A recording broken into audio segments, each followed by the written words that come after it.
Muchas gracias. Sin duda alguna, la conformación de este foro y congreso sobre la educación física se da en una circunstancia, creo que coyuntural. Y amén de felicitar no solo por el esfuerzo, la vocación de servicio y el valor institucional a Gisela Palma, a Ricardo Félix Inguanzo y a todas y todos quienes han hecho posible el que se confeccione un intercambio de ideas, de propuestas, de sentimientos, pero también de pensamientos. Y decía yo que había un aspecto coyuntural, porque hace cerca de 48, 72 horas, el gobierno de la República, a través de la Secretaría de Educación Pública, anuncian la implementación de un programa educativo, de un marco curricular, que tendrá la celebración de un programa piloto en 30 escuelas de educación básica en cada una de las entidades federativas. Y la propuesta concreta que puede emanar de este foro y congreso es precisamente que antes de la publicación en el Diario Oficial de la Federación, que será en el mes de octubre, se inserte el tema de la educación física y deportiva para este programa piloto. Creo que sería fundamental que como producto de este intercambio de ideas y de propuestas haya un pronunciamiento por parte de la Cámara de Diputados, por parte de las mujeres FIEPS y por parte de todos estos liderazgos que han estado participando en este contexto, ya que un programa piloto de ese tipo que pudiera desenvolverse para tener un nuevo marco curricular en la educación básica tiene que necesariamente incluir en esta época pandémica el tema de la educación física. Yo quisiera ir presentando algunos aspectos relativos a este concepto de la alfabetización deportiva a través de la educación física. Y tenemos que pasar por esta revisión de lo que se constituye el deporte y la cultura física como un derecho humano fundamental.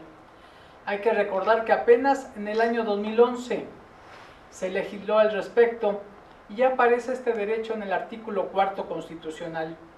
Es decir, hay una obligatoriedad del Estado mexicano por promoverlo. La propia convivencia social determina la necesidad de incorporar precisamente un seguimiento al cumplimiento de este derecho. El alineamiento a los Objetivos de Desarrollo Sostenible de las Naciones Unidas, que incorporan aspectos básicos y que se constituyeron desde el año 2015 para que en el año 2030 existiera menor pobreza en el planeta. Los objetivos también marcados por la Organización Mundial de la Salud en torno a tener una sociedad más activa y a disminuir en un 15% el sedentarismo a nivel internacional entre el año 2018 y 2030. Y por supuesto, principios rectores, como aquí presentamos en esta lámina, de la Ley General de Cultura Física y su reglamento. El deporte para el desarrollo sostenible tiene en su haber no solo el reconocimiento de que a nivel internacional México es de los países con mayor número de tratados, entre ellos la Carta Universal de la Educación Física, una serie de convenciones internacionales a favor de las niñas y los niños, pero la intervención de la UNESCO, y sin duda alguna, tiene un acento fundamental en este concepto. Las modalidades del deporte hoy las ubicamos no solo en el ámbito escolar, en el deporte recreativo para todos, hay deporte estudiantil, hay deporte universitario, y creo que esto nos lleva a una primera reflexión: las debilidades y beneficios y oportunidades que se presentan en el ámbito de la educación física y del deporte. Hoy en día no podríamos sustraernos de una realidad pandémica y de las enfermedades no transmisibles, el proceso de incremento de las adicciones, del sobrepeso y la obesidad, una paz vulnerada, y es aquí donde las funciones del deporte son múltiples en relación a este tipo de conceptos. Hoy en día tendríamos que voltear a ver cuáles son las poblaciones vulnerables. Y sin duda alguna, en este ámbito están las niñas, los niños, los adolescentes, los jóvenes, que de manera personal, de manera ambiental y social, no tienen este contacto con el tema de la educación física y con el deporte.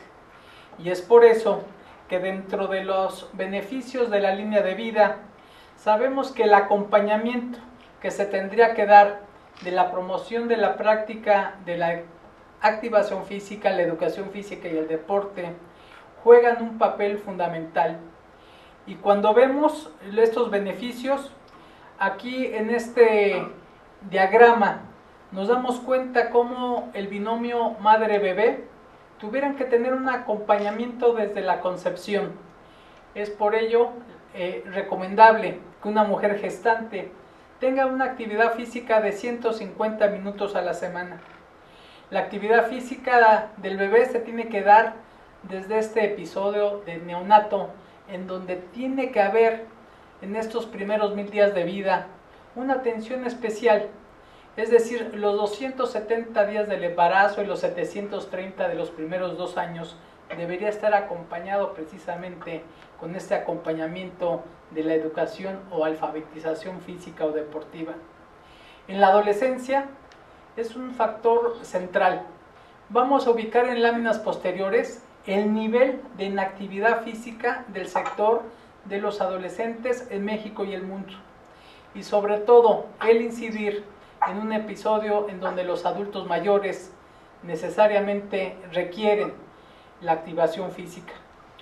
Hoy en día hay evidencia de sobra a nivel internacional, no solo de carácter técnico, sino también científico. No solo el mejoramiento de la actividad en todas las situaciones o circunstancias de la línea de vida, sino también para el tema emocional. Hoy hemos estado viviendo como consecuencia de esta pandemia del COVID-19 temas de depresión, temas evidentemente de ansiedad, que son parte de este enfoque. Cuando se habla de los objetivos de desarrollo sostenible, aquí estamos enmarcando que con la participación de la educación física, el deporte y la activación física, estaríamos impactando por lo menos en 6 conceptos. El relativo a la salud y bienestar, a la educación de calidad, a la igualdad de género, a ciudades sostenibles, a la paz, la justicia e instituciones sólidas y a la alianza para lograr estos objetivos. Cada una de estas definiciones han sido estudiadas a nivel internacional para poder no solo revertir aquellos índices de pobreza que se han estado dando, sino fundamentalmente de los principios que se tienen que otorgar. Uno de los aspectos importantes, la siguiente por favor, tiene que ver con la deontología. En muchas ocasiones este concepto no es ampliamente conocido, pero sin duda alguna hay una explicación muy concreta a pesar de que hay definiciones múltiples. Y es el conjunto de principios y reglas éticas que regulan una profesión. Hoy en día, a través de lo que se está expresando en este flujograma, la deontología tiene una serie de propósitos que son garantizar una práctica profesional. La buena práctica contribuye a beneficios psicosociales y genera conciencia en los proveedores deportivos que otorgan este tipo de servicios. En la práctica, hablar de la deontología es sin duda alguna no solo ubicar un canal de satisfacción de quien podría ser el receptor de estos servicios, pero sobre todo con experiencias que se han estado dando en la Unión Europea. Ahí se ha dado en los últimos años una institucionalización de códigos o reglamentos formulados con apoyo a bases académicas. Hay una serie de modelos que han sido presentados en el año 2019 a través del Código Deontológico de la Profesión de la Educación Física y el Deporte. Es aquí donde ya se ponen parámetros, en donde no solo la ética profesional, sino también la participación de reglas y alcances son preceptos básicos. Y entramos a este tema sobre la educación física como instrumento de alfabetización deportiva. Hay un concepto que creo que es importante citar, porque también aquí existen, como en otras áreas, algunas corrientes ideológicas y pragmáticas. Una de ellas retrata que promover la alfabetización física en todos los grupos de edades mejora la conciencia de la actividad física, constituye una responsabilidad de todos los profesionales de la educación física y deporte, independientemente del contexto en donde realizan su actividad educativa. De acuerdo a la UNESCO, la alfabetización es un conjunto de actitudes y competencias esenciales para abordar desafíos que se enfrentan a lo largo de la vida. Dentro de este concepto hay macroconceptos, sobre todo ubicado en donde cómo llevar este episodio de esta alfabetización deportiva a través de la educación física. Y yo me atrevería a decir que estamos hablando no solo de un alineamiento con objetivos internacionales de salud y de desarrollo, estamos hablando en cómo generar condiciones en donde elementos como las adicciones, cómo interrumpir el ciclo intergeneracional de la pobreza, se da mucho con base a la iniciación deportiva o esta alfabetización. Sabemos que una niña o un niño en edad escolar, un adolescente, va a tener una condición diferente de dependencia para con un gobierno municipal, estatal o federal, para con los servicios de salud, en su relación con la administración y procuración de justicia. Es decir, no hemos sabido, creo, trasladar, y hoy lo decía Ricardo Félix Inguanzo en el conversatorio, ¿en qué estamos fallando? ¿Por qué no se logran estos aspectos en donde hay evidencia técnica, científica, social y política de que es necesario invertir en el capital humano a través de la educación física y deportiva? Y es por ello que hay un concepto que otorgó Margaret Whitehead, quien dice: la alfabetización física es la capacidad de identificar, comprender, interpretar, crear, responder eficazmente y comunicarse, utilizando, dice ella, la dimensión humana encarnada. En un rango amplio de situaciones y contextos, la alfabetización física implica un continuo de aprendizaje que permite a los individuos lograr sus objetivos, desarrollar sus conocimientos y potencial y participar plenamente en su comunidad y en la sociedad en general. Estas definiciones, como hay otras, tienen que ver fundamentalmente con el capítulo de la educación temprana, con el desarrollo infantil, con la adolescencia. No podemos desprendernos de esta circunstancia en donde si no somos capaces de convencer a los tomadores de decisión, será muy complejo el poder tener no solo datos de carácter histórico, que a pesar de la importancia no son tomados en cuenta para la generación de políticas públicas. Hay problemas históricos, muchos de ellos han comentado durante el foro del día de ayer y en este congreso. Faltan políticas públicas que atiendan este tipo de realidades y que atiendan la problemática de tener un financiamiento para contribuir al fortalecimiento de este tipo de conceptos. Esto, de acuerdo a diversos investigadores, se ha dado en países desarrollados fundamentalmente, en donde ya el capítulo de la iniciación deportiva o esta alfabetización a través de la educación física ya es una política pública que tiene en su haber una serie de mediciones y repercusiones que se han dado.